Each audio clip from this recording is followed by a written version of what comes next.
सहनाववतु सहनौ भुनक्तु सह वीर्यं करवावहै तेजस्विनावधीतमस्तु मा विद्विषावहै।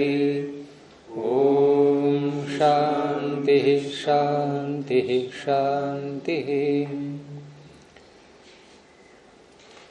प्रथमावृत्ति की 41वीं कक्षा, आप सभी का स्वागत है। नाझलौ सूत्र हम देख रहे थे पीछे, और उसमें दंड हस्तः और दधि शीतम आदि उदाहरणों में जो परस्पर सवर्ण संज्ञा प्राप्त हो रही थी तुल्यास्य प्रयत्नम सवर्णम से, और उस सवर्ण संज्ञा के कारण अकह सवर्णे दीर्घ से दीर्घ की प्राप्ति होने लगी थी। उसको रोकने के लिए नाझलौ सूत्र ने उस सवर्ण संज्ञा को रोक दिया कि अच और हल की परस्पर सवर्ण संज्ञा नहीं होती है। यहां तक ये विषय हो गया था। कोई प्रश्न है किसी का पीछे? जो स्वर हल की उन्होंने संज्ञा का निषेध किया है, स्वर हल नहीं बोलेंगे, अच और हल। अच और हल की, तो सिर्फ अच के लिए वो लगेगा, हल और हल में भी नहीं लगेगा ना? नहीं, परस्पर होगा तब। सूत्र जितना कह रहा है उतने ही विषय को लेना है। सूत्र केवल अच को कुछ नहीं कह रहा है, निषेध करने वाले की बात कर रहा हूं मैं, और केवल हल में भी ये कुछ नहीं बोल रहा है। यानी परस्पर हलों में, परस्पर अचों में ये नहीं रोक रहा है। ये कहां रोक रहा है? दोनों का जब मेल होगा, हल भी हो और अच भी हो, उनकी परस्पर नहीं होती है, तो फिर पूर्व सूत्र कहां करेगा? उसको क्या अब अवकाश मिलेगा? कहां कहां मिलेगा अवकाश? तो ल्यास्य प्रयत्नम सवर्णम को अवकाश कहां कहां मिलेगा सवर्ण संज्ञा करने का? अचों की अचों के साथ, हल की हल के साथ। हो गया स्पष्ट? हल की हल के साथ कैसे करेंगे? दो ककार आ गए, दो ककार आ गए और एक ककार एक हकार आ जाए तो उनका स्थान प्रयत्न समान नहीं है क्या? जी। हो गए सवर्ण। जैसे हम सूत्र बोलते हैं च जो हो कुहु घृण्यतो हो, भागा में लगाया था नहीं कि चकार के और जकार के स्थान में कवर्ग होता है। अब जकार था हमारे पास में भज धातु में, तो जकार को क्या किया हमने? बोलते जाओ फटाफट। कवर्ग सूत्र पर होना पहले। सूत्र क्या कह रहा है? वो गकार कह रहा है या कवर्ग कह रहा है? कवर्ग कह रहा है। कवर्ग में कितने वर्ण हैं? 5 वर्ण हैं। तो यहां सवर्ण संज्ञा यदि करें तो हो पाएगी? नहीं हो पाएगी ना, क्योंकि स्थान और प्रयत्न, स्थान समान नहीं है। प्रयत्न समान होने पर भी स्थान समान नहीं है, तो यहां तो सवर्ण संज्ञा नहीं हो पाएगी। वहां अन्य प्रकार से फिर हम देखेंगे कि स्थानीय अंतर्तमा को हम कैसे घटाएंगे। वहां बाह्य प्रयत्न के आधार पर घटाएंगे। वहां तो इस तरह से हुआ समाधान। और कहीं सीधा ऐसे कह देते हैं, जैसे व्यंजनों में इन्होंने वैसे उदाहरण नहीं दिया था व्यंजन का कोई भी तुल्यास्य प्रयत्नम सवर्णम में, लेकिन अनेक स्थल ऐसे आते हैं कि जहां केवल आदेश मात्र कह दिया कि इसके स्थान पर यह आदेश होता है, और आदेश कहने के बाद आदेश है एक व्यापक शब्द वहां, तो वहां हम स्थान प्रयत्न मिला करके सवर्ण देख करके, जैसे कहा कि झरो झरी सवर्णे, जहां जहां भी सवर्ण शब्द आते हैं, क्योंकि सवर्ण संज्ञा की जा रही है, तो सवर्ण संज्ञा का कार्य कहां कहां होगा? जिन जिन सूत्रों में सवर्ण संज्ञा को बोल करके कुछ कहा गया है। क्योंकि उदाहरण तो किसी एक सूत्र का ही दे देंगे, सबका उदाहरण थोड़ी देंगे सारे अष्टध्यायी में से निकाल करके। अब यहां इन्होंने अकह सवर्णे दीर्घ सूत्र में जो सवर्णे शब्द को देखा, वहां बोला गया है तो वो इसका उदाहरण बन जाएगा, क्योंकि वहां सवर्ण शब्द बोला गया। वो उदाहरण उन्होंने यहां दे दिए। ऐसे ही सवर्ण शब्द अन्य सूत्रों में भी है, जैसे झरोझरी सवर्णे। अब वहां जिस झर को हम ले रहे हैं प्रारंभ में, और आगे भी कह रहे हैं कि सवर्ण झर परे हो, तो वहां सवर्ण हम कैसे देखेंगे? अब वहां क्या अच है? झर इधर वाला झर, ये भी हल, आगे वाला झल वो भी हल, तो परस्पर हल की सवर्ण संज्ञा हो रही है कि नहीं?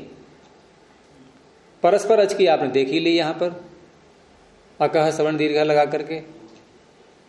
तो परस्पर अच और परस्पर हल, इस तरह से ये सूत्र सवर्ण संज्ञा वाला कार्य करेगा। और नाझलों ने दोनों की परस्पर जो है उसको रोका है केवल, कि ये दोनों आपस में जब आमने सामने आएंगे अच और हल, अब इनकी सवर्ण संज्ञा नहीं होगी।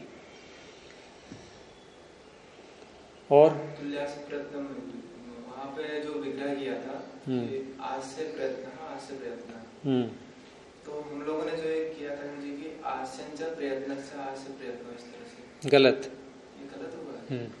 आज से प्रयत्न, क्योंकि बाल मनोरमा टीका में भी बाल मनोरमा टीका है ना, बाल मनोरमा टीका जैसे तुलन तुला तुला। देखो आस्य का अर्थ क्या है तुम्हें स्वयं पता लग जाएगा गलत कैसे है। आस्य का अर्थ क्या है?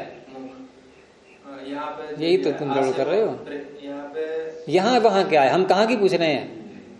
हम सूत्र की ही पूछ रहे हैं। सूत्र में जो आस्य शब्द है इसका अर्थ क्या है? आस्य होने वाला।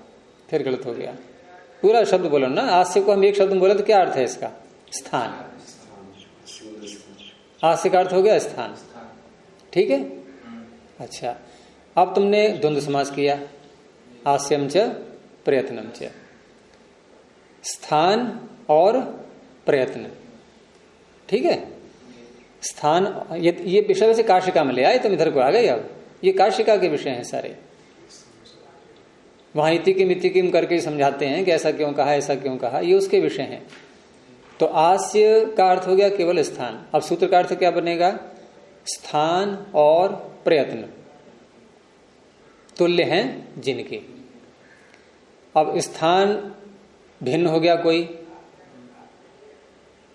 और प्रयत्न भिन्न है, लेकिन स्थान भिन्न होने पर, स्थान और प्रयत्न, तो एक ही स्थान में उच्चारण होने वाला वर्ण, इसको नहीं कह सकते। फिर इन भिन्न भिन्न स्थानों में उच्चरित वर्ण भी, स्थान तो आ ही गए ना, और उसमें भी प्रयत्न की समानता यदि दिखाई दे रही है तो वहां भी सवर्ण संज्ञा प्राप्त होने लगेगी। अब अर्थ क्या करेंगे कि स्थान जो विशेष लिया हमने, कंठ, तालु, मूर्धा, कोई भी एक, उसी स्थान में रहते हुए, उसी एक स्थान में रहते हुए अब प्रयत्न को मिलाएंगे। हम स्थान में रहते हुए प्रयत्न को देखेंगे, भिन्न स्थान में नहीं, एक ही स्थान में रहते हुए दो वर्णों को देखेंगे। दोनों वर्ण एक ही स्थान के होने चाहिए, भिन्न भिन्न स्थान के नहीं कि भिन्न भिन्न स्थान में है और प्रयत्न को हमने देख लिया। तो द्वंद्व समास करने में यह समस्या आएगी। अब तत्पुरुष करने में उसी स्थान में होने वाला प्रयत्न, इस तरह से। और फिर काशिका चलेगी, वहां विस्तार से आ ही जाएगा ये सारा विषय। तो विषय वो उठाया करो जो प्रथमा वृत्ति से संबद्ध हो, ऐसे प्रश्नों को लिया करो। झरोझरी सवर्ण, झर के साथ झर का सवर्ण किस प्रकार से हुई, नाद अनुदान इस दृष्टिकोण से है सवर्ण। ये सूत्र किसको कह रहा है? सवर्ण संज्ञा करने वाले ने क्या बोला है? तुल्य, उसमें तुल्य से प्रयत्न सवर्ण। हाँ, क्या कहा है इसने? तुल्यता किन बातों की? उसमें वर्णों के दृष्टि नाम स्थान में होने वाले वर्णों विशेष, उसकी तुल्यता दी। क्या अर्थ है इसका? स्थान और प्रयत्न दोनों के दृष्टिकोण। स्थान और प्रयत्न, स्थान में होने वाले प्रयत्न, एक ही स्थान में होने वाला प्रयत्न, ये तुल्य हो जिनका, ठीक है ना। और तुल्य में भी मैंने स्पष्ट किया था अर्थ करते समय, ये प्रयत्न में, कि प्रयत्न लेंगे यहां पर आभ्यंतर प्रयत्न, और वो 4 हैं, 5 हैं वैसे, लेकिन समृद्ध को नहीं लेंगे यहाँ, केवल 4। स्पृष्ट, ईषत स्पृष्ट, ईषत विवृत और विवृत। तो आप बाह्य प्रयत्न क्यों ले आए? बाह्य प्रयत्न का विषय ही नहीं है यहाँ, क्योंकि बाह्य प्रयत्न स्थान में नहीं होता। बाह्य प्रयत्न स्थान में नहीं होता। कहाँ होता है? बाहर होता है, अंदर की ओर, और वहां स्थान है ही नहीं कोई। स्थान में प्रयत्न को देखना है, स्थान से बाहर नहीं देखना है। ठीक है। अब तुम्हारे उस प्रश्न का उत्तर भी इसमें छिपा हुआ है थोड़ा सा एक और, कि स्थान और प्रयत्न द्वंद्व समास करेंगे तो प्रयत्न से बाह्य भी आ जाएगा। फिर समझ में आ रही बात? स्थान और प्रयत्न कितने प्रकार के? आगे दोनों। अब तत्पुरुष कर लो। स्थान में होने वाला प्रयत्न अब कौन सा आएगा? भाई तो नहीं आएगा ना? आ गया समझ में? इसलिए तत्पुरुष है ये। तो उसको गलत मांगना वो विग्रह। बिल्कुल। मुझे ये दुविधा हो रही है कि सवर्ण संज्ञा करके हम क्या करना चाहते हैं? जैसे हम हलोनंतरा संयोग का हमने सवर्ण संज्ञा करके अकह सवर्ण ने दीर्घ ने क्या किया था? दीर्घ आदेश किया था। दीर्घ आदेश तो जो जो सूत्र सवर्ण संज्ञा करके जो जो कुछ कह रहा है हम वही वही करना चाह रहे हैं। फिर हलो का कैसे करेंगे? जैसे हलोनंतरा संयोग का हमने कह दिया, तो अगर आप संयोग संज्ञा में पहुंच गए या सवर्ण में? है तो सवर्ण में। मुझे भेद नहीं समझ में आ रहा है। क्या? जब हम तुल्यस्य प्रयत्न सवर्ण संज्ञा हमने कर दी दो हलों की, फिर उनका और संयोग से क्या भेद रहेगा? कोई अलग अलग भेद है? अलग अलग है बिल्कुल। उनका क्या मतलब उदाहरण कैसे बनेगा? कैसे? जैसे उसमें हमने हण कह दिया, हणम कह दिया, हवह कह दिया, संयुक्त में इंद्र कह दिया, इंद्र कह दिया। तो इधर कैसे बनेगा? तो दो सवर्ण संज्ञा दो हो आ गए सपोज करो, फिर हम उसको कैसे बोलेंगे? क्या करेंगे? मतलब न द र आ गए इंद्र में जी। हाँ, तो सवर्ण नहीं है ये सवर्ण, ये तो संयोग में चले गए। संयोग हो गया। तो सवर्ण में कैसे आएंगे? जैसे दो हकार आ गए। हाँ। तो पहला हकार दूसरे हकार का सवर्ण है। तो इसका मतलब आगे क्या होगा? उसमें आगे सवर्ण संज्ञा वाला सूत्र लाओ कोई, सवर्ण संज्ञा का विधि सूत्र लाओ कोई। अब अकस्मण करके बताया था मैंने अभी। उसमें तो बिना लगेगा, वो अचौके लग रहा है। और हलों का मैंने कुछ देर पहले बोला था झरुझरी सवर्ण है। उसका कैसे बनेगा? क्या करेंगे उसका? वहां झर देखेंगे आगे। अच्छा जी। पहले वाले झर से अगला झर वो सवर्ण होना चाहिए जी। तो सवर्णता देखने के लिए यही सूत्र लगाएंगे, तुल्यास्य प्रयत्नम सवर्णम। तुल्यास्य प्रयत्नम सवर्णम। यदि स्थान और प्रयत्न मिल रहे हैं तो वो सवर्ण हो गया उसका। वहां संयोग से कोई तात्पर्य नहीं है। संयोग अलग विषय है। संयोग जहां संज्ञा करेंगे वहां संयोग वाले विधि सूत्र लाएंगे फिर कि संयोगे गुरु। संयोग परे होता है तो पहला वाला लघु गुरु बन जाता है। तो इस तरह के सूत्र लाएंगे वहां। सवर्ण संज्ञा करेंगे तो सवर्ण संज्ञा के सूत्र लाएंगे वहां। सवर्ण संज्ञा कह करके जो कार्य करते हैं उनको लाएंगे। अनुस्वार से यही पर सवर्ण, इस तरह से लाएंगे सूत्र। फिर जहां जहां आ रहा है सवर्ण उनको लाएंगे। दोनों का क्षेत्र अलग अलग है क्योंकि संज्ञाएं दो भिन्न भिन्न है। ये संयोग भिन्न संज्ञा है और सवर्ण भिन्न संज्ञा है।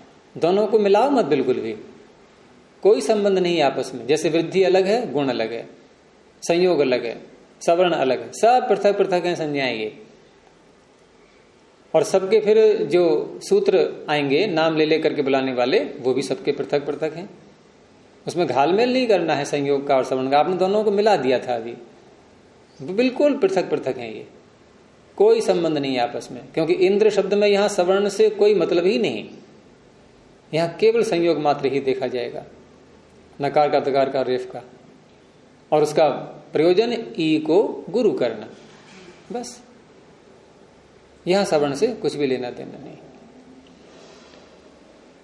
तो नाझलऊ के उदाहरण में कुछ और रह गया था, उसको देखते हैं अब। कि शब्द है वैपाशः, और वैपाशः वो नहीं मिला, मार्कर तो मिला नहीं है। तो वही पाशः कापी में लिख लो। तो वही पाशः का अर्थ क्या होगा कि एक नदी है, आपने सुना होगा। और रेलवे स्टेशन का भी नाम शायद वहां इसी नाम से पड़ा है ना। वो शहर जो है, एक बार मैं गया था तो रास्ते में वो स्टेशन आई थी। स्टेशन का नाम विपाशा था या विपाश था, क्या था, ध्यान नहीं आ रहा है पूरा।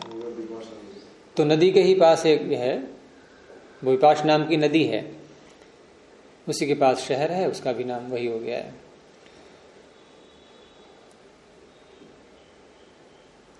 तो विपाश वही पाशः बनाना है। अर्थ क्या हो जाएगा, जैसे शालीय बनाया था पीछे। अब शालीय में तो क्योंकि शालीय में तो छ प्रत्यय हो गया था। कारण क्या था कि शा का आ वृद्धि था, और जिसका प्रथम स्वर प्रथम अच वृद्धि होता है तो पूरे शब्द का नाम वृद्ध बन जाता है। अब यहां मूल शब्द क्या है, विपाश।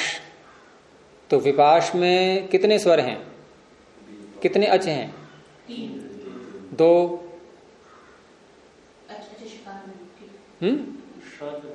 हल है, श हलंत नहीं है, श हल है।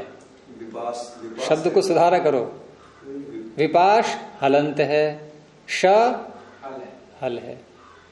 तुम्हारा वाक्य था श हलंत है, केवल श अच, उसमें आ नहीं है।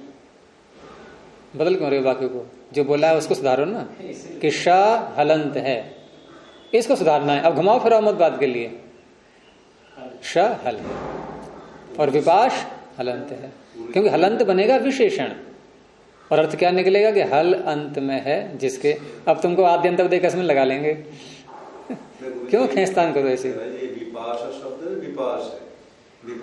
अभी चर्चा किस पे हो रही थी, ये हलंत और हल की क्या चर्चा हो रही थी। हाँ, हल है तो क्या अर्थ हुआ इसका, आकारांत बनेगा क्या फिर ये, जब हलंत बोल दिया तो। 2 अच हैं। प्रथम कौन सा है, ई, इकार। इकार क्या वृद्धि में आता है, नहीं आता है। वही पाश है या फिर लिखा हुआ, वो छोड़ो, मैंने मूल शब्द क्या बोला, मैंने मूल कहा था पहले ही। मूल शब्द क्या है, विपाश। तो विपाश शब्द मूल है, इसमें पूर्व अच क्या वृद्धि है, तो ये वृद्ध बनेगा पूरा शब्द, तो छ तो होना नहीं है, अर्थ वही रहेगा भवः।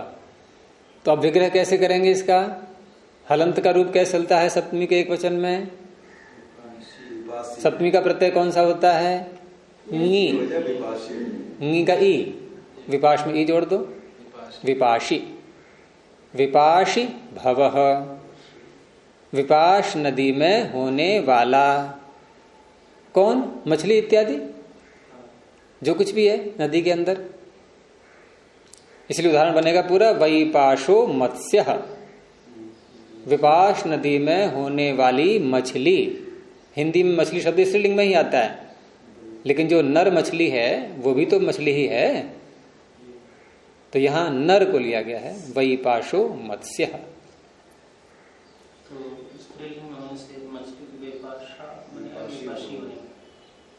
बोलने में व्यवहार में आता ही नहीं है, उसमें नर मादा पहचानो पहले, फिर प्रयोग करो। तो चल पड़ते हैं शब्द ऐसे ही, एक ही लिंग में चलते हैं, कोई बात नहीं है, ग्रहण हो जाता है सब। अब चींटी को क्या बोलोगे हिंदी में, स्त्रीलिंग। चींटी स्त्रीलिंग है, पिपीलिका, और वहां स्त्रीलिंग में वो संस्कृत में भी ऐसा ही है। अब वहां पिपीलक कहीं मिला हो प्रयोग में तो बात अलग रही, मिलता है क्या। तो कुछ शब्द ऐसे हैं जहां हमारा व्यवहार की आवश्यकता ही नहीं है कि नर और मादा को ढूंढते रहें, तो चल जाता है प्रयोग।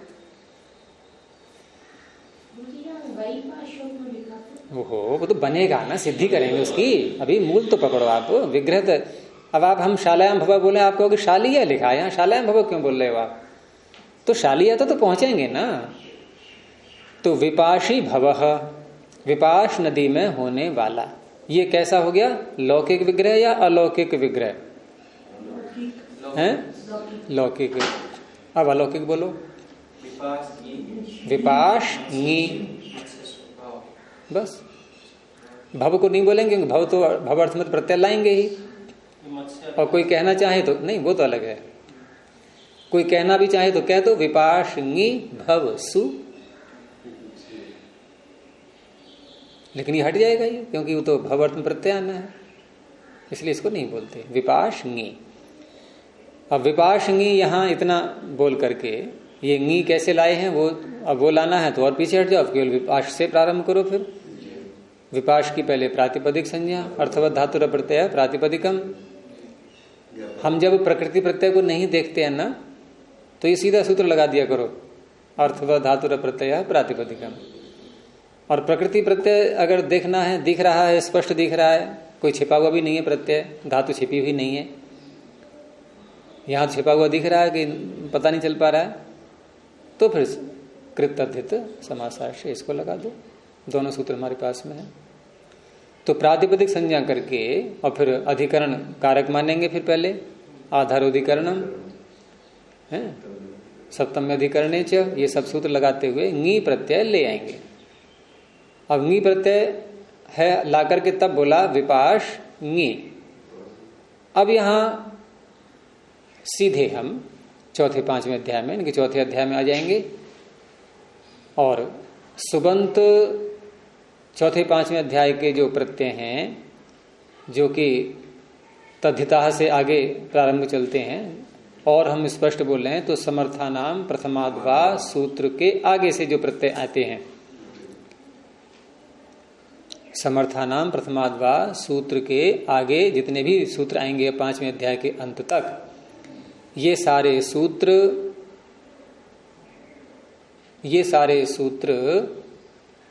प्रत्यय करने वाले, ये प्रत्यय किससे करते हैं? आप कहोगे प्रातिपदिक से करेंगे, क्योंकि प्रातिपदिकात का अधिकार चल रहा है। ठीक है, प्रातिपदिकात का अधिकार चल रहा है, लेकिन साथ में समर्थानाम प्रथमाद्वा, ये समर्थ शब्द भी जुड़ गया और अब साथ में, क्योंकि प्रातिपदिक सुप को मिला करके बनता है या बिना सुप के? सुप को मिला करके अथवा बिना सुप के बन, बिना सुप के साथ सुप मिला करके, जैसे हमने कहा बालकाभ्याम, बालकाभ्याम, ये प्रातिपदिक है? प्रातिपदिक सुप से छोड़ रहा है, सुप से हट कर। फिर कैसे बोला सुप के साथ? मैं पद नहीं पूछ रहा हूं, प्रातिपदिक शब्द बोल रहा हूं। अर्थवत अधातु अप्रत्यय, प्रत्यय कहाँ आएगा इसमें? और जो प्रत्यय स्वीकार किए भी गए हैं वो केवल दो हैं, कृत और तद्धित। क्या इसमें सुप आ गए? घुस जाओ व्याकरण बिल्कुल, अगर समझना है ढंग से तो। और कोई ज्यादा कठिन नहीं है, जितना जितना हम समझते जाए उतना पकड़ते जाओ पूरा पूरा, क्योंकि स्पष्ट है जब यह बात कि प्रत्यय को प्रातिपदिक, इन प्रत्यय प्रातिपदिक का अंश नहीं होता, लेकिन अब लेकिन साथ में बोलना पड़ेगा, कृत को तद्धित को छोड़कर वो प्रातिपदिक का ही अंश माना जाता है, कृत या तद्धित। अब दूसरी बात कि सुप कृत नहीं है, सुप तद्धित नहीं है। अब लेकिन प्रत्यय ये भी है, प्रत्यय ये भी है। ऐसे ही पीछे पहुंच जाओ, कृत से पहले भी, कृततिंग से पहले, और सुप की ही बात नहीं है, तद्धिता से पहले मैं कहां कहां सूत्र बोलता हूं, तुरंत मस्तिष्क ले जाया करो वहीं पर। तद्धिता सूत्र से पहले जितने भी प्रत्यय हैं उसमें सुप भी आ गए, ङीप ङीश ङीन भी आ गए, टाप डाप चाप भी आ गए, ऊंग भी आ गया। ठीक है ना? ये सारे प्रत्यय ये तद्धित नहीं है। तो ये प्रत्यय यदि किसी के आगे आ गए, इनमें से कोई भी, तो पूरा प्रत्यय मिलाकर के उसको प्रातिपदिक नहीं कह सकते। हो गया स्पष्ट ये? अब तीसरे अध्याय में आ जाओ। कृततिंग से पहले जो प्रत्यय हैं, गुप्तिश के ध्वसन से लेकर के प्रारंभ करके और वहां तक पहुंचते पहुंचते ये सारे प्रत्यय कृत नहीं है। अब ये प्रत्यय जिसके आगे आ जाएंगे वो भी प्रातिपदिक नहीं बनेगा। तो बहुत से ऐसे प्रत्यय हैं जो प्रातिपदिक उनको ला करके शब्द नहीं बनता है, यानी प्रत्यय मिलाकर के प्रातिपदिक नहीं बनता है। ये दोबारा बोलिए प्लीज, भुक्ति वाले से लेके हाँ, कृततिंग से पहले पहले तक जहां कृत संज्ञा की जा रही है, सीधी सी बात है। तो इसका अर्थ है पीछे वालों की नहीं है कृत संज्ञा। कृततिंग अपने आगे जो प्रत्यय आएंगे उन्हीं की तो करेगा कृत संज्ञा। तो पीछे जो निकल गए वो तो बिना कृत नाम के ही रह गए, वो उनका तो कृत नाम नहीं पड़ेगा ना। और वो जब प्रत्यय लाएंगे हम, जैसे मान लो हमने पठ धातु से सन प्रत्यय कर लिया, धातु कर्मणः समान कर्तृका इच्छायाम्बा, जो प्रारंभ में ही आ रहा है प्रथम तृतीय अध्याय के प्रारंभ में ही। अब वो सन प्रत्यय लाने के बाद जो शब्द बन रहा है पठ और सन, क्या इसका नाम है प्रातिपदिक? और भज से हम ले आए घय प्रत्यय, भज घय। अब ये भज घय प्रातिपदिक है कि नहीं है? ये कृत में आ गया, ये बन गया प्रातिपदिक। शून्य जैसे शून्य लिया था, हैं? शून्य लिया था शून्य, शून्य शिल्पनी शून्य। हाँ, शून्य प्रत्यय वो भी कृत है, वो भी कृत है।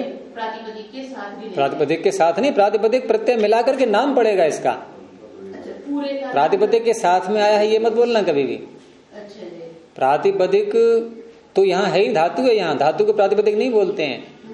धातु प्लस प्रत्यय, धातु प्लस प्रत्यय, ये पूरा बना प्रातिपदिक। ठीक है। कृत तद्धित के बिना, हाँ, कृत और तद्धित के अतिरिक्त जितने भी प्रत्यय हैं वो प्रत्यय जिस किसी से भी आएंगे, चाहे वो शब्द के आगे आए या धातु के आगे आए, अर्थात प्रातिपदिक के आगे आए या धातु के आगे आए, उस प्रत्यय को मिलाकर के इस पूरे शब्द या समुदाय का नाम प्रातिपदिक नहीं बनेगा। अब ऐसी बालकाभ्याम, बालक प्रातिपदिक है माना, आगे भ्याम ले आए हम। अब भ्याम न तो कृत है न तद्धित है, नवीन, न कृत है न तद्धित है। अब क्या ये भ्याम मिलाकर के बालक भ्याम पूरा समुदाय ये है प्रातिपदिक? बस इतनी सी बात थी। अब बात हो रही है कि समर्थानाम प्रथमाद्वा सूत्र के आगे सूत्र और आएंगे प्रत्यय करने वाले। जैसे यहां पर हम वही पाशा में प्रत्यय करने जा रहे हैं, अण प्रत्यय, और ये सबसे पहला प्रत्यय है। ये सबसे पहला तो नहीं कहेंगे, पीछे ती आ गया, नहीं तद्धितों में ती आ गया है पहले, यूनस्ती ही है, फिर आगे श्यंग भी है। इसी से तो पहला है ना, समर्थानाम प्रथमाद्वा से। हाँ, समर्थानाम प्रथमाद्वा से के बाद में पहला है। तो कहने का तात्पर्य है कि समर्थानाम प्रथमाद्वा के आगे जितने भी प्रत्यय आएंगे, अब उन प्रत्ययों को करने से पहले हमें दो बात देखनी होगी कि प्रातिपदिक तो होना ही चाहिए, न्यंत आबंत या प्रातिपदिक, उसका तो अधिकार चल ही रहा है। उसके साथ साथ एक बात और जुड़ गई अब कि वो प्रातिपदिक समर्थ भी होना चाहिए। समर्थानाम समर्थ भी होना चाहिए। अब समर्थ बनता है प्रातिपदिक विभक्ति आने के बाद, उससे पता लगता है कि इसका संबंध किससे है, किससे संगत है। जैसे यदि हम विपाशी में सप्तमी न लाएं तो भवः के साथ क्या कोई संगति जुड़ेगी? भव माने होने वाला, और विपाश में विभक्ति मत लाओ कोई भी, क्या बोलेंगे? विपाश होने वाला, विपाश होने वाला, क्या मतलब? शाला होने वाला, शाला होने वाला, क्या अर्थ हुआ इसका? क्या अर्थ हुआ इसका? सम अर्थ, अर्थ के साथ संगत। हमें शाला को भव के साथ संगत करना है, कब हो पाएगा? जब कोई सुप लाएं शाला के आगे, और सुप लाते ही अब संबंध जुड़ जाएगा दूसरे के साथ में, अर्थात समर्थ बन जाएगा ये। तो समर्थानाम प्रथमाद्वा के आगे जो सूत्र प्रत्यय करने आएंगे वो सूत्र समर्थ से प्रत्यय करते हैं।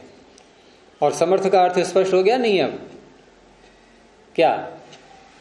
विभक्त्यंत, सुबंत। यद्यपि ये शब्द का अर्थ नहीं है समर्थ का, लेकिन निकल करके अंत में यही आता है। फिर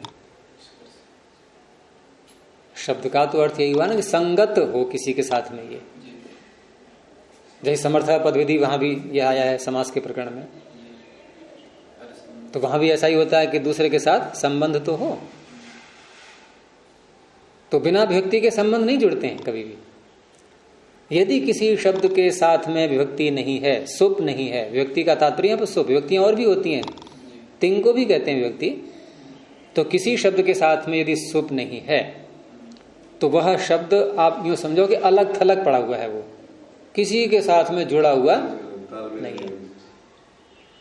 क्यों? उसमें कारकत्व तो आया ही नहीं कोई, वो क्रियाएं करने में कोई भूमिका नहीं निभा रहा है अभी अपनी। वो कहेगा नहीं नहीं नहीं, मेरे अंदर कोई कारकत्व तो नहीं है अभी। अगर कारकत्व मेरे में लाना है तो मेरे आगे सुप को लाओ, तब कारकत्व आता है उसमें। या यूं कह दो कारकत्व आने के बाद सुप आता है, बिना कारकत्व के भी सुप आता है, षष्ठी व्यक्ति इत्यादि होती हैं सारी। तो इस तरह से समर्थ का अब हम तात्पर्य निकाल करके पूरा क्या अर्थ करेंगे? सुबंत। एक ये है पीछे वाला जो है, जैसे कृदतिंग से पहले पहले हमने जो प्रत्यय है कृत समास से प्रातिपदिक बनेगा नहीं बनेगा। जब वो जो प्रत्यय रह गया कृदतिंग से पहले पहले, वो उसके फिर क्या क्या संज्ञा होगी? कुछ नहीं, कुछ नहीं होगी। आपको संज्ञा की बेचैनी क्यों हो रही है? कि कुछ ना कुछ नाम जरूर रखे हैं हम उनका। कुछ नहीं, पाणिनि नाम वो रखते हैं जिस नाम को लेकर के सूत्र बनाते हैं, जहां पुकारते हैं। आपको शंका कब उठनी चाहिए कि देखो ये अमुक संज्ञा लेकर के एक विधि सूत्र आया है, ये कुछ काम कर रहा है इस नाम को लेकर के, और पाणिनि ने इस नाम की कहीं व्याख्या ही नहीं की, किसका नाम रखा है उन्होंने, ये तब शंका उठेगी।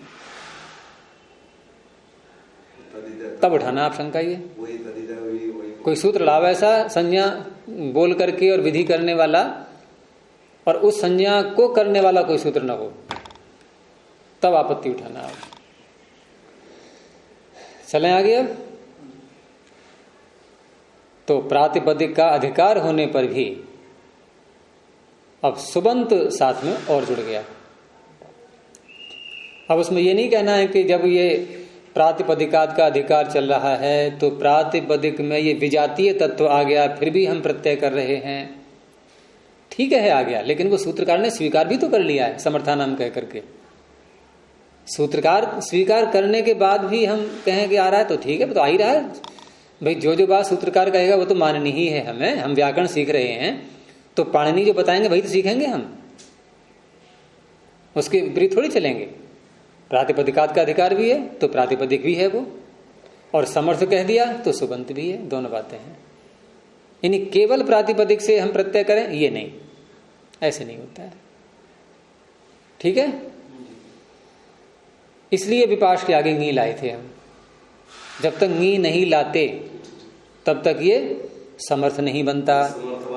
समर्थ नहीं बनता तो समर्थनाम प्रथमाद्वाग के अधिकार में एक भी सूत्र नहीं आता। यहां पर कहेगा नहीं अभी नहीं आएंगे हम, पहले समर्थ बनाओ इसको, तो नी ले आए हम, समर्थ बना लिया।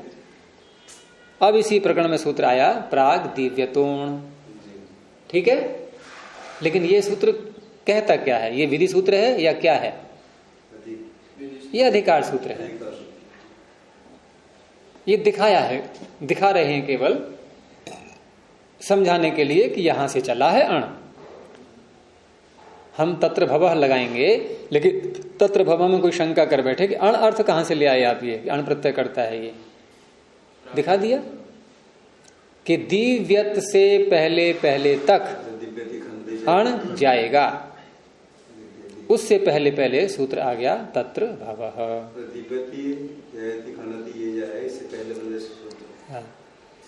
विशेष विशेष शंकाएं पूछा करो आप, जो विशेष विशेष, सामान्य सी नहीं, बिल्कुल सामान्य सी बात नहीं, जिसका पता चल रहा है आपको, आप पुष्टि करवाते हैं उसके बीच बीच में, लेकिन वो सामान्य सी बातें हैं ये। तो अण प्रत्यय चल पड़ा, उसी की यात्रा में तत्र भवः आ गया। तो तत्र भवः अब यहां देखो आप, यहां जो अर्थ की शैली है सूत्रों की, कि जहां कहीं तद शब्द का प्रयोग हुआ हो, सूत्र ऐसे बहुत आएंगे आपके, कि जहां तद शब्द का कोई भी रूप आया है, तो तद का ही रूप है एक तत्र। कौन सी व्यक्ति में? सप्तमी का। आप कहोगे सप्तमी में तस्मिन बनता है, तत्र कहां बनता है? सप्तमी के ही तो स्थान में हुआ है तरल, सप्तमी का ही है ये।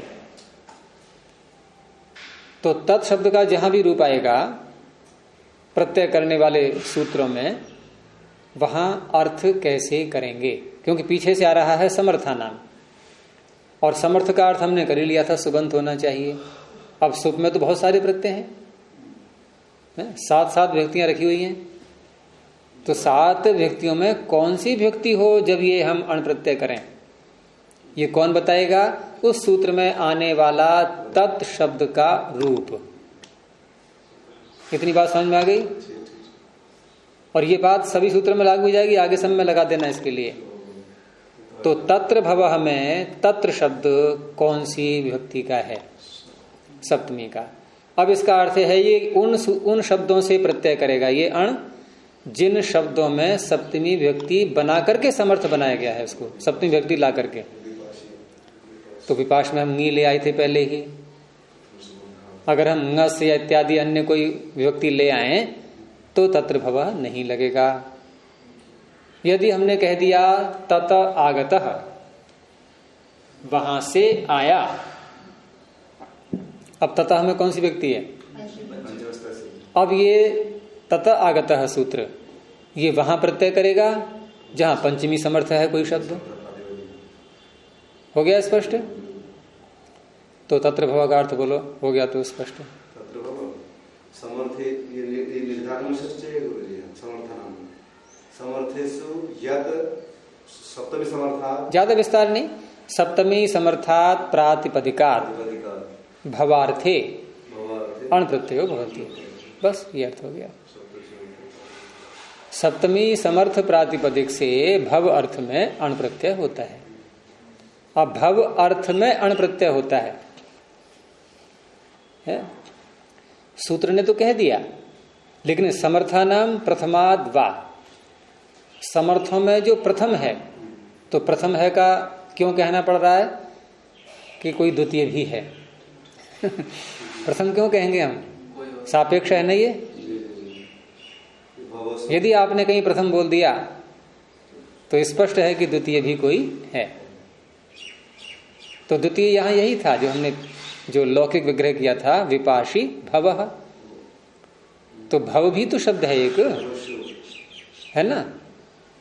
अब भव अर्थ में इसने प्रत्यय किया है, मान लो तत्र भवः ने, लेकिन इसने ये तो नहीं बताया कि प्रत्यय जो होगा, हमारे पास में 2 शब्द हैं, विपाश शब्द भी है और दूसरा भी है, कई स्थानों में ऐसे मिलेंगे, जैसे उपगोह अपत्यम, उपगु भी है, अपत्य भी है, तो वहां प्रथमात कह दिया है, और वो भी विकल्प करके, वा समर्थानाम प्रथमाद वा। अब वा कह करके फिर उससे ये निकलता है कि जो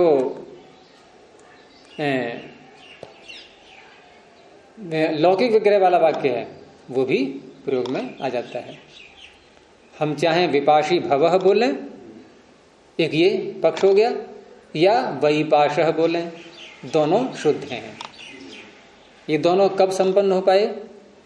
समर्थानाम प्रथमाद वा में वा लगाने से, और वहां से वा हटा दोगे आप तो विपाशी भवः कभी नहीं बोल सकते थे। आपको प्रत्यय ला करके ही बोलना पड़ेगा वैपाशः, फिर बिना प्रत्यय वाला नहीं बोल सकते। ठीक है।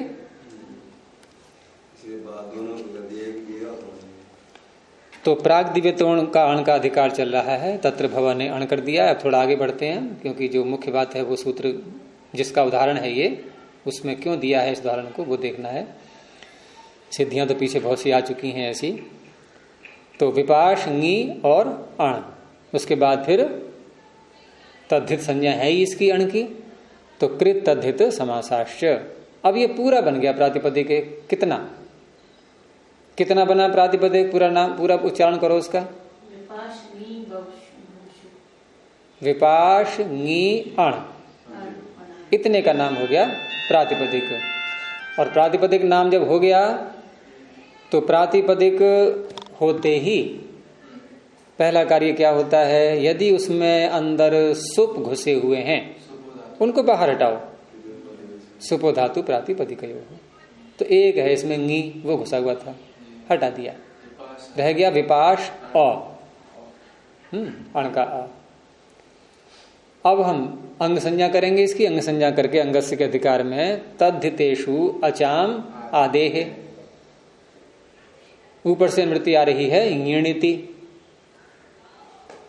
ङित और णित प्रत्यय, ऐसा तद्धित जो ङित हो अथवा णित हो, वो यदि आगे आ रहा है तो जो अंग है उस अंग में जितने भी अच हैं उनमें आदि अच को वृद्धि हो जाती है। तो यहां जो तद्धित प्रत्यय है वो कौन सा है? अण। और कैसा है ये? णित। अब जो अंग है वो कौन है? विपाश। उसमें जितने अच हैं, कितने अच हैं? 2। उनमें प्रथम अच, आदि अच कौन सा है? ई। उसको वृद्धि हो जाएगी। वृद्धादेश ने बता दिया। वृद्धि किसे कहते हैं? स्थानीय अंतरतम की सहायता ले ली गई। आई हो गया, बन गया वई पाश अ। यहां तक आ गया समझ में? अगला कार्य, जितने भी स्वादि प्रत्यय हैं चौथे पांचवें अध्याय के सारे प्रत्यय, इनमें से इनके परे रहते 2 संज्ञाएं की गई हैं। ये सब दोहरा रहा हूं, पीछे की बात कोई नई नहीं बता रहा हूं अभी मैं। चौथे पांचवें अध्याय के सारे प्रत्यय इनके परे रहते, इनके परे रहते, ये शामिल नहीं होंगे उसमें। इनके परे रहते जो पूर्व शब्द होता है उसकी 2 प्रकार की संज्ञाएं हैं। कौन कौन सी? पद और भ। पद और भ। अब 2 संज्ञाएं हैं, दोनों में से होनी है। एक आ कडारात एका संज्ञा, एक ही होती है उस प्रकरण में, और उसी प्रकरण में है ये दोनों भ और पद। तो भ जो छोटी वाली है उसको पकड़ लेते हैं पहले। जैसे दाल में से कंकड़ बीनना हो, दाल बीनेंगे कंकड़? क्यों? दाल बीन करके भी तो वही सिद्ध हो जाएगा। दाल यदि बीन लें हम तो प्रयोजन सिद्ध हो जाएगा हमारा, फिर भी समय अधिक लगेगा। तो हमें भी यहाँ पर पद समझना हो कि कितने का नाम पद रखें और कितने का नाम भ रखें, तो कम वाले को पकड़ लेते हैं, तो भ कम वाला है। तो भ संज्ञा का पता लगा लो, जो बचेगा वो पद। तो भ संज्ञा कब होती? यचिभम। इन्हीं चौथे पांचवें अध्याय के सारे प्रत्ययों में, इन सबको प्रत्ययों को एक शब्द में क्या बोलते हैं? चौथे पांचवें अध्याय के सारे प्रत्ययों को एक शब्द में बोलें तो कैसे बोलेंगे? स्वादि। अभी अभ्यास कम है आप लोगों का, जल्दी नहीं बोल पाते। क्या बोलते हैं सारे प्रत्ययों को चौथे पांचवें अध्याय के? स्वादि। सु आदि पहला प्रत्यय है, उसके आगे आदि बोल दो, हो गया काम। इन स्वादियों में जितने भी यकार आदि हैं और अजादि हैं, इन स्वादियों में जितने भी यकार आदि हैं और अजादि हैं, उनमें से प्रारंभ के 5 छोड़ देंगे। सर्वनाम स्थान को हम सूत्र लगा रहे हैं स्वादेशु असर्वनाम स्थाने, तो 5 को छोड़ दो बस। कहां से प्रारंभ करेंगे स्वादि को? अब शस से और अंतिम कप प्रत्यय तक। अब इन प्रत्ययों में जितने भी यकार आदि हैं और अजादि हैं वो यदि आगे आएंगे तो शब्द का नाम भ होगा। अब दूसरा वाक्य बोल दो पद वाला। इन सारे स्वादियों में, शस से लेकर के इन सारे स्वादियों में जितने भी यकार आदि आदि नहीं हैं उनके पर रहते पूर्व शब्द का नाम पद होगा। नहीं है।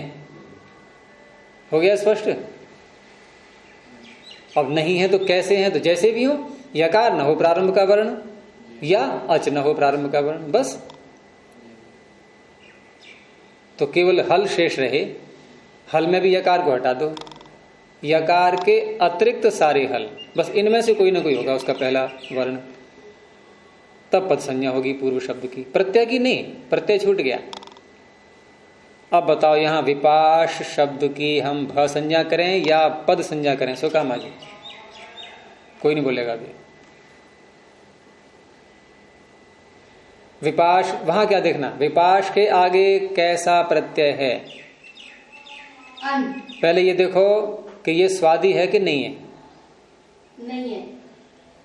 स्वादी किसे कहते हैं? दोबारा बोलो। सु है। सु से लेकर के 5वें अध्याय के अंत तक सारे प्रत्यय, क्या अण उसके अंदर नहीं आया? आया। स्वादी नहीं है ये? स्वादी हो गया। ये कोई बात है कि फिर स्वादी हो गया? और कैसे नहीं था? फिर वो व्याख्या करनी पड़ेगी। मैं वो वाले सोच रही थी कि किस प्रत्यय ये मुझे ये अंतिम वाला वाक्य समझ नहीं आया था। शकार से लेके कब प्रत्यय तक हम भव करते हैं? शकार से नहीं, शस। द्वितीय का बहुवचन अम औट शस, यानी प्रारंभ के 5 हटाने हैं, सु औजस अम औट, इन्हें कहते हैं सर्वनाम स्थान। हाँ जी। और जिससे हम पद संज्ञा कर रहे हैं वो सूत्र है स्वादिषु असर्वनाम स्थान है, और इसी की अनुवृत्ति आ रही है उसमें यजीभम में। तो दोनों सूत्र ये सर्वनाम स्थान से इनको एलर्जी है। इसके अलावा देख, ये शस से प्रारंभ करेंगे अपना कार्य। ठीक है। फिर वही प्रश्न, विपाश का नाम हम पद रखें या भ रखें? फिर जी ये भव होना चाहिए। हाँ, क्यों होना चाहिए? कारण बताओ उसमें। क्योंकि आगे आने वाला प्रत्यय स्वादी भी है, असर्वनाम स्थान है और अजादी है। एक ही तो वर्ण है उसमें, वही आदि कहेंगे उसी को। वो क्या है? अच है। अब पद संज्ञा नहीं हो सकती, तो विपाश क्या हो गया? भ। विपाश का नाम भ। अब बोलो प्रश्न आप। प्रश्न ये है, जैसे बहन जी कह रहे हैं, सजी जी किस प्रत्यय है जिस शब्दों का पद कहलाता है? सुवजा समूह किस प्रत्यय है ना गुरु जी? पद के बाद में लाते हैं तो उसका पूरा पद के बाद में लाते हैं, आदिपद के बाद में जब लाते हैं ना इसका पद बन जाता है। इसके बाद यदि एक पद बना देते हैं किससे? सूत्र सुप्तिंगंधम पद। ठीक है, पद संज्ञा हो गया। चलो आगे। ये पद बना दिया, फिर ये के स्वादिष्ट सर्वस्था में ये सूत्र से पद संज्ञा, तो पद संज्ञा ये प्रत्यय को नहीं लेगा। हाँ जी, ये प्रत्यय छोड़ कर करेगा। सुप्तिंगंतम पदम प्रत्यय सहित करता है। पद संज्ञा 2 तरह के होते हैं पद, एक प्रत्यय सहित और एक प्रत्यय रहित। सुप्तिंगंतम पदम जो पद संज्ञा करेगा ये प्रत्यय सहित की करेगा, लेकिन कितने प्रत्यय? बस बहुत थोड़े से हैं। और पद संज्ञा करने वाला दूसरा सूत्र जो पद प्रत्यय छोड़ करके करता है ये बहुत व्यापक है। पूरा इसने 4था 5वां अध्याय घेर लिया। तो सुप्तिंगंतम पदम अधिक लगेगा या स्वादिष्ट सर्वनाम स्थान अधिक लगेगा? ये बहुत क्षेत्र ले रहा है ना। ये प्रत्यय रहित की करेगा क्योंकि सप्तमी आ गई ना, स्वादिषु, स्वादियों के परे रहते। और उसने क्या कहा था? सुप्तिंगंतम, समेट लिया उसने प्रत्ययों को। अब बताओ बालकाभ्याम, इसमें कितने पद हैं?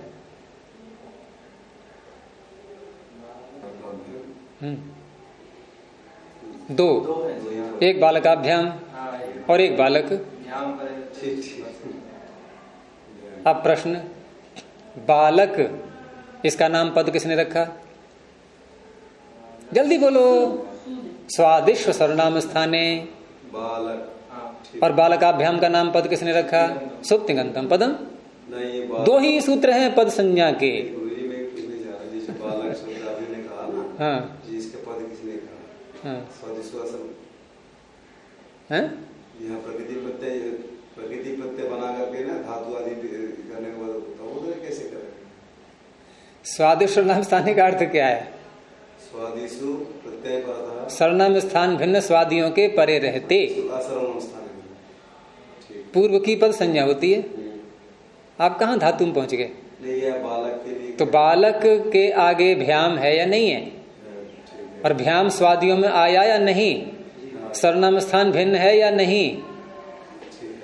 तो बालक पद हो गया।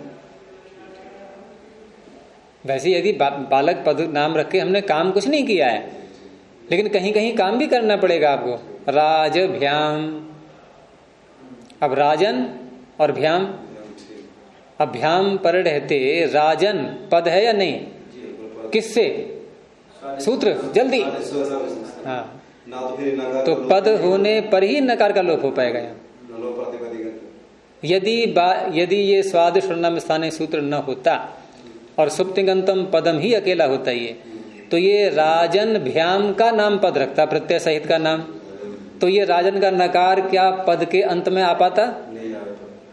पद के अंत में तो मकार आ रहा है, राजन भ्याम, और हमें नकार को लाना है पद के अंत में लोप करने के लिए। न लोपः प्रातिपदिकान्तस्य, लग पाता ये? इसलिए राजन भी एक अलग पद बनाया गया। चलें आगे। तो विपाश अ, तो विपाश क्या नाम है इसका? पद या भ?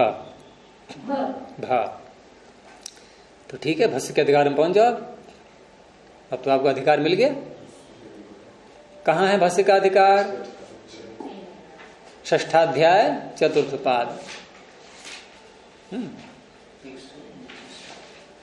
पहले ही कॉलम में सूत्र मिलेगा आपको भस्य छोटा सा। ठीक है। अब उसी के अधिकार में सूत्र है यस्येति च। 148।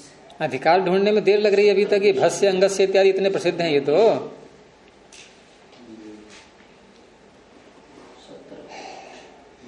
तो यस्येति च पकड़ो। यस्य इति च, यस्य इकार और अकार का, भ संज्ञकस्य, भ संज्ञक शब्द के इकार का और अकार का, भ संज्ञक शब्द के इकार का और अकार का लोपः लोप होता है। कब होता है? कब होता है? इति च, ईकार परे हो अथवा तद्धित प्रत्यय परे हो। यहां क्या है? दोनों में तद्धित परे है, ईकार परे नहीं है। ठीक है। अब किसका लोप करता है ये? इकार का। और ईकार क्यों कहते हो? सीधा इकार बोलो ना, सादा पूरा आ जाएगा उसमें। छोटा बोल करके ज्यादा समेट लें हम, वो ज्यादा लाघव है इसमें, या बड़ा बोल करके ज्यादा समेटें? इकार और अकार ये ठीक है। दीर्घ ई भी दीर्घ आ भी आ जाएंगे। तो इकार अकार का लोप करता है। यहाँ विपाश में क्या है ऐसा? आप कह रहे हो है। और ये किसका लोप करता है? इकार का और अकार का। ये कैसे लग जाएगा? यहाँ इसमें आ रहा है शकार विपाश। भसंजकस्य अंगस्य इकारस्य अकारस्य लोपो भवति। ठीक है। तो कैसे करें फिर? और इसको लगा रहे हैं यहाँ। अब ये जो इसने कहा इकार और अकार का, और ये इकार और अकार जो सूत्र में है यस्य, ई और अ मिलाकर के यह बनाया गया, ये तपर हैं या अतपर हैं? अतपर हैं तो सीमा इनकी नहीं बांधी गई है। ये अपने सवर्णों को भी पकड़ेंगे। अब क्यों?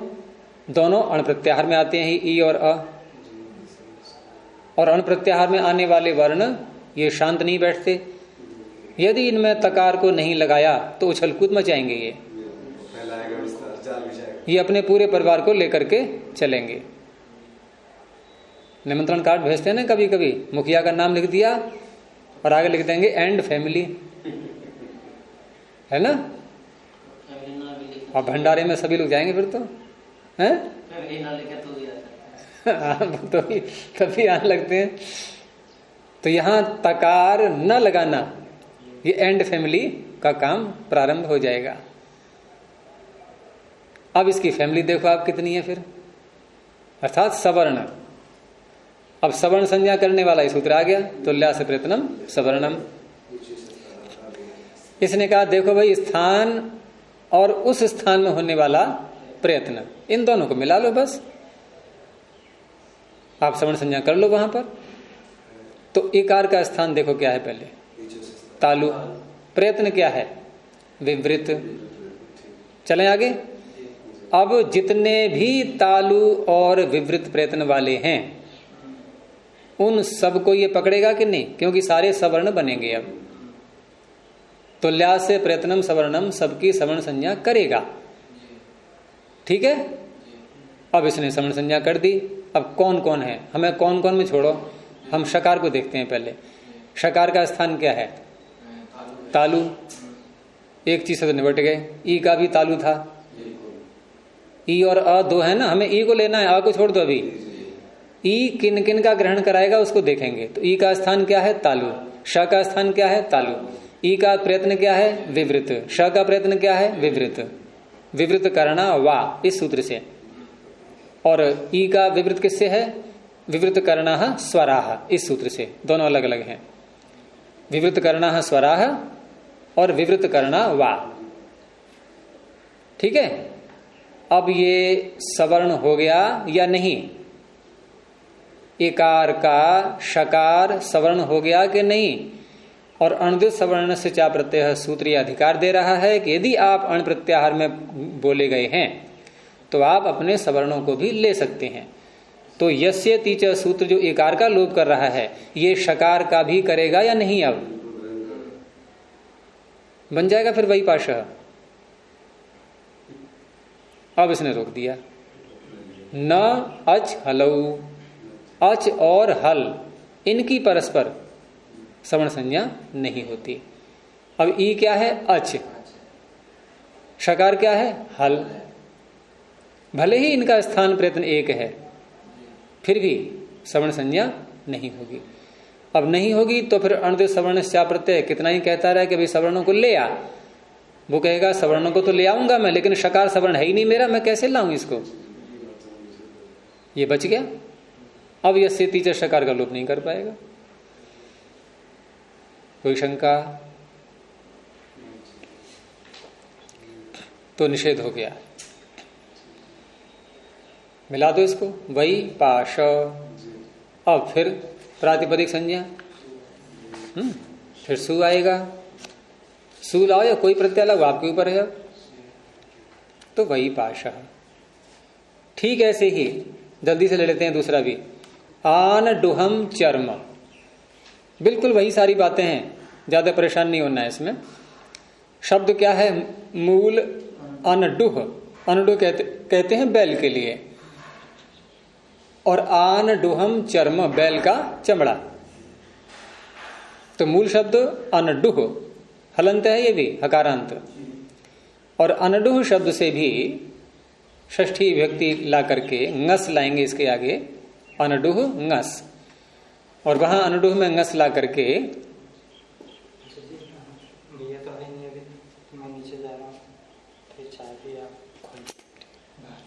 तो अनडुह शब्द से ngस प्रत्यय ला करके और समर्थ बना लिया, ठीक है। अब यहां सूत्र तत्र भवा नहीं लगाना है, क्योंकि यहां अनडुह का विकार, अनडुह में होने वाला ये अर्थ नहीं है। यहां विकार, अनडुह का विकार, विकार कहते हैं, चमड़ा विकारी तो है उसका, बैल का। तो यहां विकार अर्थ में ही तस्य विकार है कि प्रकरण में एक सूत्र और है, तस्य विकार तो अण करता है, और अन्य कोई सूत्र लाएंगे हम उसमें तो अपवाद ही तो कहलाएंगे सारे वो, तस्य विकार के अर्थात अण के।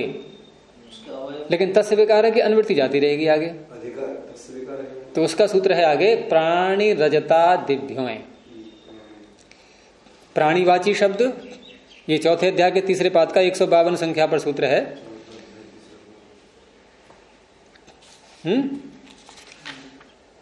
और प्राग दिव्य तो क्या नाम इसका, तत्र भव के बाद में ही आएगा। तत्र भव 53 संख्या पर है। नहीं, तत्र जाता है, तस्य विकार, तस्य विकार के आगे, इसका अधिकारी अपवाद, तस्य विकार के आगे है ये, जिसका अपवाद हाँ अण का अपवाद है ना, ये अय कर रहा है, तस्य विकार यहाँ लाने की जरूरत है, उसका अधिकार चल रहा है, उसको बिना लाए आप अर्थ कैसे करोगे फिर? षष्ठी समर्थ अर्थ कहां से लाओगे फिर अगर तस्य विकार को नहीं लाए तो प्राणी वाची शब्द और रजत इत्यादि ये गण है, ये इनका यदि विकार कहना हो तो अय प्रत्यय होता है षष्ठी समर्थ प्रातिपदिक से। षष्ठी समर्थ प्राणीवाची शब्दों से और रजतादि शब्दों से विकार अर्थ में अय प्रत्यय होता है। तो अनडुह, ngस और अय। अब उसके बाद वही सामान्य कार्य, प्रातिपदिक संज्ञा, सुपो धातु प्रातिपदिकयो हो, ngस हट गया, अनडुह और अ, और फिर अ जो है ये तद्धित है, तद्धितेषु अचाम आदेह अंग संज्ञा करके उससे वृद्धि कर लेंगे आदि अच को। आदि में क्या है अनडुह में? अ अकार, उसको वृद्धि हो गई आ, तो आनडुह और अ हो गया। अब बताओ आनडुह इसकी भ संज्ञा करें या पद?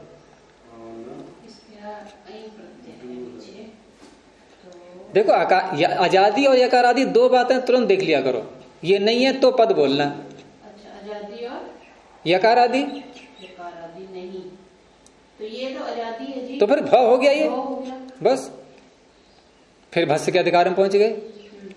फिर यस्य तीच, अब पहले हमने ई पर परिश्रम किया था, अब आकार पे आ जाओ। ये आकार का लोप करता है, भवसंज्ञक अंग के आकार का लोप, और आकार अण प्रत्याहार में आ रहा है तो अपने सवर्णों का को भी पकड़ेगा ये। अब आ का स्थान क्या है? कंठ। प्रयत्न क्या है? विवृत। अब जितने भी कंठ और विवृत प्रयत्न वाले हैं वो सब आ जाएंगे। हकार का प्रयत्न स्थान क्या है? आन डुह हकार कंठ। प्रयत्न क्या है? विवृत। विवृत करना वाह, वही सूत्र है, कोई नया नहीं है। सवर्ण संज्ञा हो गई। इस हकार का भी लोप करने लगेगा ये। ना झलऊ, अच और हल्की परस्पर नहीं होती, बच गया। हो गया काम, मिला दो आन डूह। अब क्योंकि नपुंसकलिंगम बनाना है इसको, तो सु ला करके अतोम, अतोम सूत्र से अकारांत नपुंसकलिंग 7वें अध्याय का सूत्र है अतोम। ये लगा चुका हूं पहले में, व्याख्या हो गई है इसकी। अकारांत जो नपुंसकलिंग शब्द होते हैं उनसे आगे समूह नपुंसकात का अपवाद है। ये समूह नपुंसकात वहां लगेगा जो अकारांत शब्द नहीं है।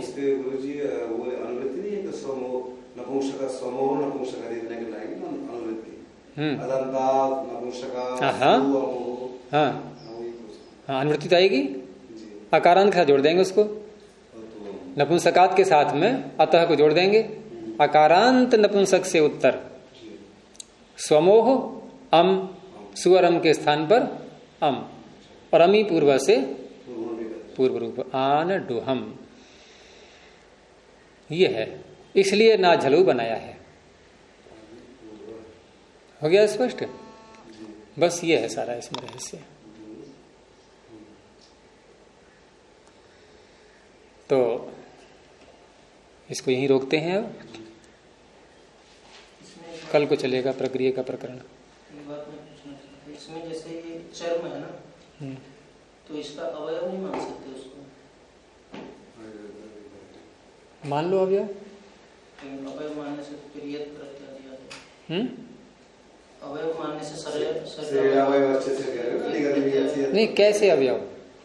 क्योंकि वो चर्म जो है ये किसके अधिकार में? ये देखो पहले, प्राणी रजता दिभ्यों, सूत्र निकालो। ये तो तस्य विकार, तो विकार अर्थ में लेना है, फिर अवयव क्यों ले रहे हो फिर?